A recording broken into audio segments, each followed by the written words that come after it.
Yo, Counter Attack podcast with myself, Daps. Guys, keep liking, subscribing, sharing. Um, yeah, that's it. Press the like button, subscribe, do all of that good stuff. Um, those of you who were in my live last night, love for that. If you haven't yet watched the live, go and check it out now. It's up now. You can just go and see my reactions and see what I was saying about them players there and whatnot. And even if you don't want to watch the whole thing, just go in and watch for 20 seconds. Get me my view.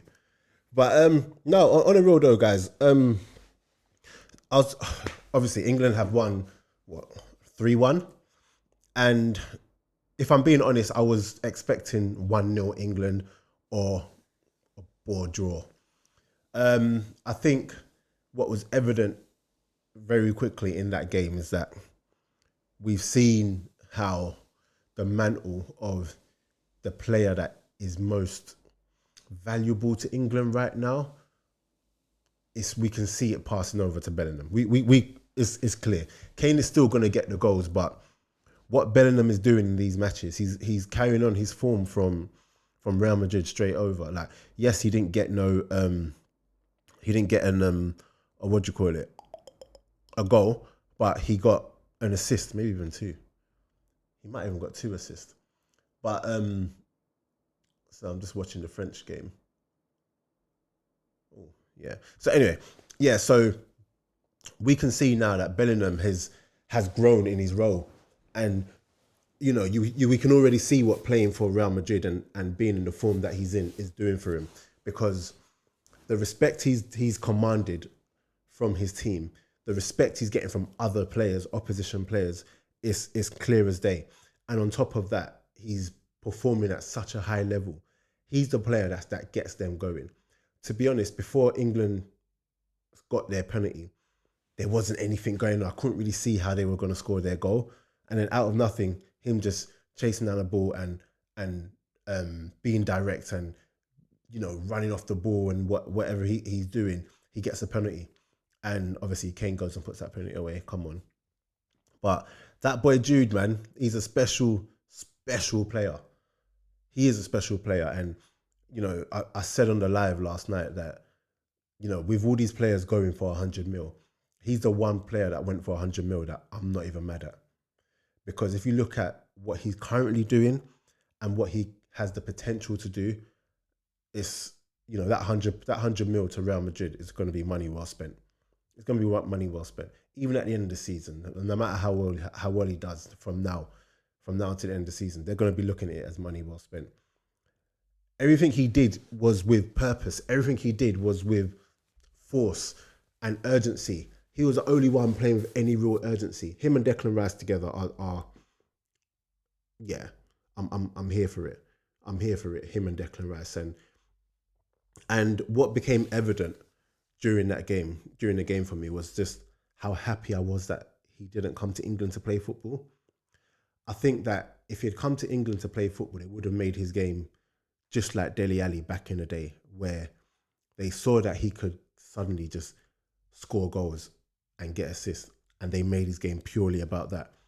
And I think if he'd come to play in England, England has a habit of doing that to you. And what we're seeing with him now is that, yes, he can get the goals and he can get the assists, but he can also play.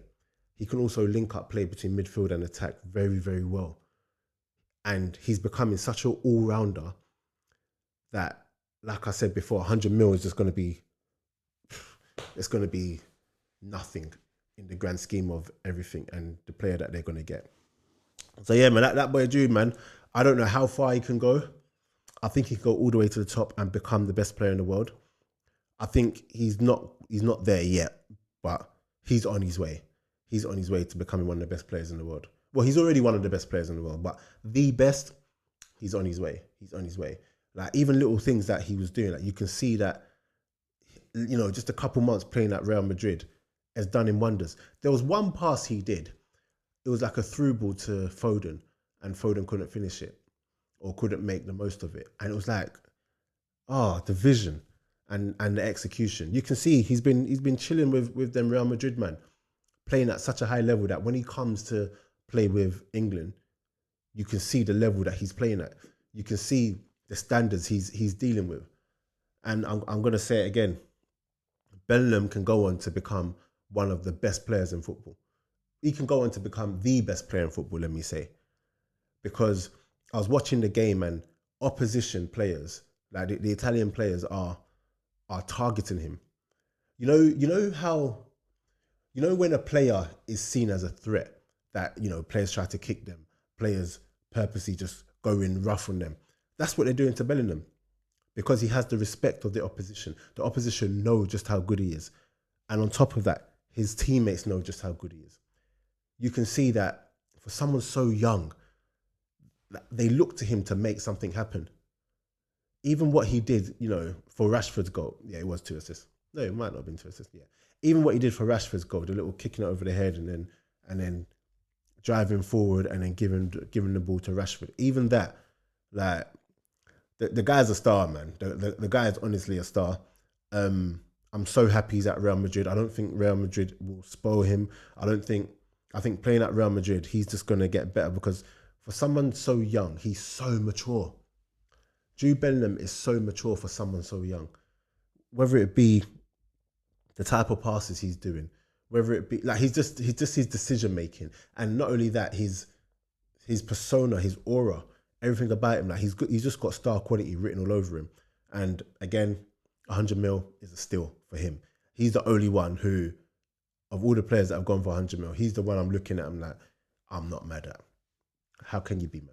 So yeah, you guys let me know how far you think he could go.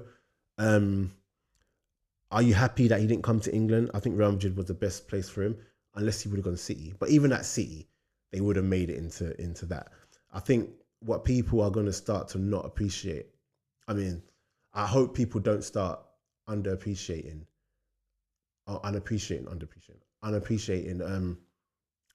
his all-round talent. Yes, he can score goals. Yes, he can do really good things on the ball, but he's just as talented. He's just a good footballer. Jude Bellingham's just a good footballer. So, man of the match for me, easily. I thought Declan Rice as well was really, really good. Even when I watched them England matches, I can't believe that player plays for Arsenal. I still can't believe it. Such a good player. And the link up and the combination that they have with each other is really, really good, man. And it just led me to think as well, Calvin Phillips, he looked off it, but he was bound to look off it when you haven't played regularly for however long.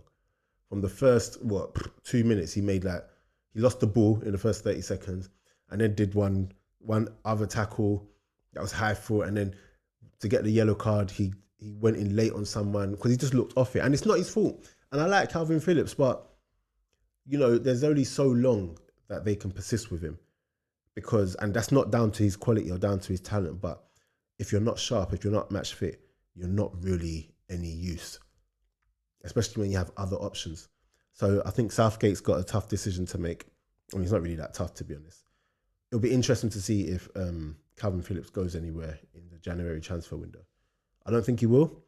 I think that as long as he doesn't feel like his place in the squad is under threat, and if you're still getting played and picked after not featuring as much as he has, you're not really going to feel like your place is under threat. So as long as he feels like his place isn't under threat, I don't feel like he'll leave City. I feel like, not in January anyway, at the end of the season, probably. He's won everything. He's had his time. He's made his money. Now he's still young enough where he can go and still have almost like a third career. Do you get what I'm saying, in football? So, yeah, big him up though. It's the same for Maguire. I feel like Southgate is playing Maguire so much that I just know when it comes to the main tournament, he's going to turn around and say, Maguire was an integral part of us qualifying. But if you're not playing anyone else during qualifying, how are you going to get any real successor? How are you going to know if there's anyone that can be better? Because they sent Tomori home, or he's not in the squad. And these are the games where you try them. These are the games where you can bring them on. And I saw them do it with Gahey and Dunk in the last game. But I can already see Southgate just saying, he was reliable for us all during thingy, and that's why even if Harry Maguire does not play another minute for Manchester United, we know he's getting picked. Rashford needed that goal as well, man, because he was having a mare. Rashford was playing like he was on banter. Rashford was fully on banter today with the way he was playing, and for me personally, yeah, and I said this on the live.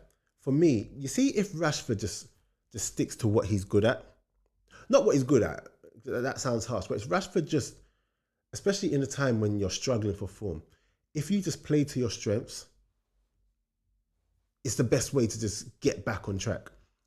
But when it's not going right for you and you're doing dribbling, you're losing the ball, you're choosing to not pass early and you're holding on to for too long, yeah, it doesn't work. It doesn't work. But we saw straight away, you know, he reminds me of how I feel like he should be. Bearing in mind, I don't know anything, but I feel like Rashford should be like, you know, the second half of Ronaldo's career where Ronaldo wasn't interested in dribbling. I'm talking about Cristiano. He wasn't interested in dribbling anymore. He wasn't interested in build-up play anymore.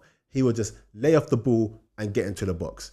And that's how he got loads of his goals. He wasn't interested in anything else. I think that Rashford should adopt something similar to that, where he doesn't have to be too involved in the build-up play. He doesn't have to hold the ball and all the time try to get past 3 or 4 different men and try to do something special. He don't need to do that. If he just plays in areas where he's able to run onto the ball, and obviously a lot of that is contingent on him actually getting the ball and playing with players that can actually play to his strengths. But I think he just kills himself sometimes, you know, with the holding of the ball and, you know, the laxy-daisy touches and everything. And, you know, when your confidence is up, you can do all of that. You can do all that when your confidence is up because it all comes off, as we saw with him. But when it's down, nah. But it's a good finish as well, anyway. Good finish, good goal from him. Harry Kane as well, you know, he looked like he gained a yard of pace, but I don't know if that's pace or the Italian defender was just a bit slow.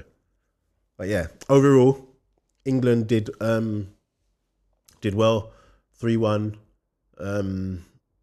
Grealish, oh yeah, Grealish. This is a good topic. So Grealish obviously came on, and I wouldn't say he's ever really been like a true starter for England, but Grealish has come on now, and you know he's got the last 10 minutes, and again, even with City, he's not really playing in and out of the team. Doku's getting more game time than him. Do you think Grealish should be worried about it, or do you think it's early on in the season, there's plenty more games to come and he'll play? I'm leaning towards the fact that it's early on in the season. I know he'll get game time, but I do think he should be aware. I do think he should just, you know, use wisdom when he's playing his football, because now, especially at City, Doku's come in, Doku's giving everything that you might want from Grealish and more. Do you get what I'm saying? And for England, he just doesn't seem to fit Southgate's way of wanting to play. And with even saying that, I can't believe Sterling's not in the squad. It's mind-boggling to me that Sterling's not in that squad. I don't know why I thought he was picked in the squad, but when I found out that Sterling wasn't in the squad, I couldn't believe it. Like, what has he got to do to get in the squad? You're telling me Rashford deserves to be in there ahead of him? You're telling me Foden has played better this season than him? And he's someone that has always been reliable for Southgate.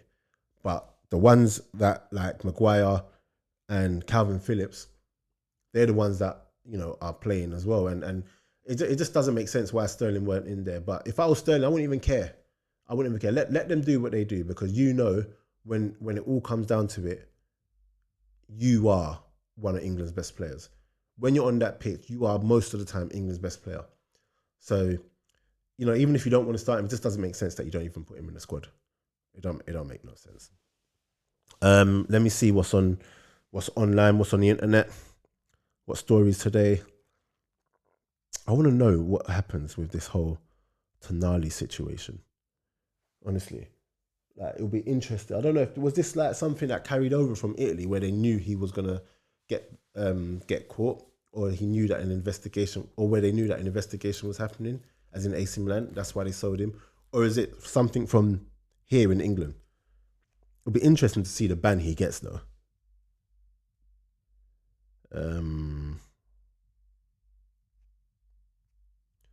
Right. Let's see. Let's go to Fabrizio. Fabrizio's where I get all my daily news from. It doesn't look like anything has.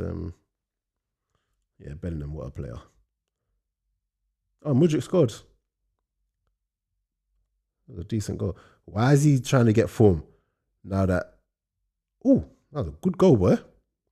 Why is Mudryk trying to get form now that Arsenal are coming to? But listen, anyway, I'm not even worried, man. It was a good goal though. Harry Kane has 61 goals in 87 caps. That is mad. That is mad. Right.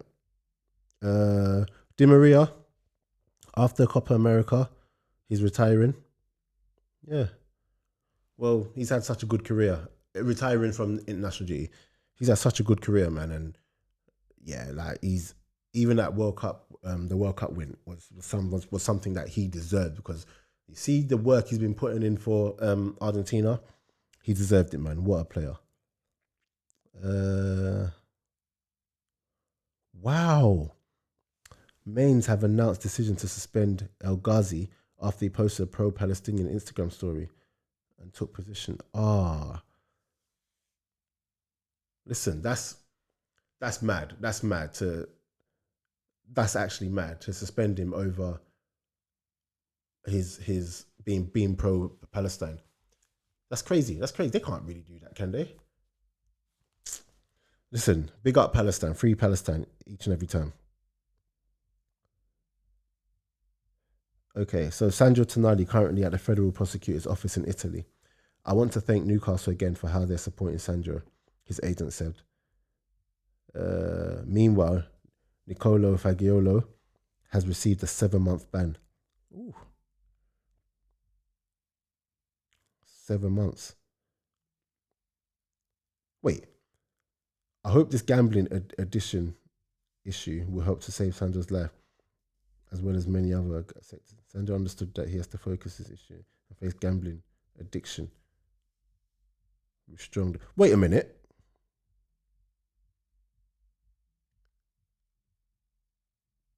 Wait. So they're trying to spin the whole being addicted to gambling as the reason why he was gambling. No, no, no, no, no, no, no. If he gets away with that, I would be dumbfounded. No way. No way. No way. No, no, no, no, no, no, no. If you see if Tonali avoids a ban because of the whole addicted to gambling stance he's taken. I'm not saying whether it's true or not. I don't. That's neither here nor there. But if Tonali gets away without being banned, or if he doesn't get a ban even close to the length of time that Tony has got, they have to cancel that ban in terms of Tony. Tony has to be allowed back. Otherwise, they've got some real explaining to do.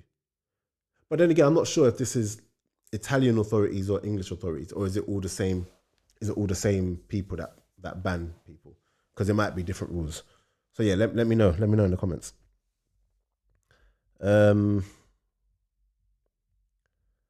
Lindelof, I have an option in Man United contract until 2025, and there's a deadline for it. Feels quite likely that it will be activated. Continue at United, absolutely. I enjoy myself. I like Lindelof, man. Lindelof is one of them players where you like having him in your squad because he's never going to be top 2 defenders at the club in terms of starters. He's not going to get in front of Rafael Varane and Martinez. But if there are injuries, he's a good understudy to have. He's a very, very good understudy. And I actually feel like, his time at United, people haven't really appreciated him as much as he should be because he's a good defender. He's a good defender, man. David Ray, I am at one of the most important clubs in the world and I play Champions League. One of my dreams. For sure, Arteta was key. Cool, whatever. Deco on Cancelo and Yao Felix future. We're enjoying their contribution to the team, blah, blah, blah. On Messi scheduled, there's 30th October, Paris Ballon d'Or Gala, and the expectation is very clear for Leo Messi. We'll see what's going to happen. Messi to get Ballon d'Or. He probably will get Ballon d'Or, to be honest, after the World Cup. Yeah, after last year's World Cup. And he's moved to MLS, what it done in terms of like shaking the whole internet, breaking the internet. Sorry, yeah, he's probably gonna get it. But yeah, no, that's it from me, man. So yeah, guys, I'm gonna try to come in the studio. Oh no, I'm not recording tomorrow. I already know that. I'm at some Princess Trust thing. So actually, if I choose not to go, then I'll record. But live stream on Friday night and watch along for Arsenal Chelsea. I'm doing that. So yeah, guys, that's it from me.